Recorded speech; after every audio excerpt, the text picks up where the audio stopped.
பரிசுத்தம் வேணுமா, பரலோகம் போணுமா, லில்லி பூவின் தூய்மை உனக்குள் வரணுமா. பரிசுத்தம் வேணுமா, பரலோகம் போணுமா, லில்லி பூவின் தூய்மை உனக்குள் வரணுமா. பரலோகம் போகணும்னா பரிசுத்தம் இருக்க வேண்டும்.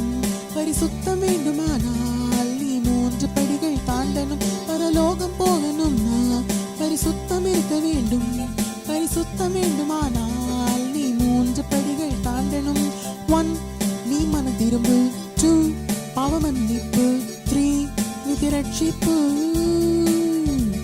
பரிசுத்தம் வேணுமா, பரலோகம் போணுமா, ஜீசஸ் கிட்ட கேளு, பின்னர் 3 படிகள் தாண்டு. ஜெயம் உனக்கே, பரலோகம் நிச்சயம்.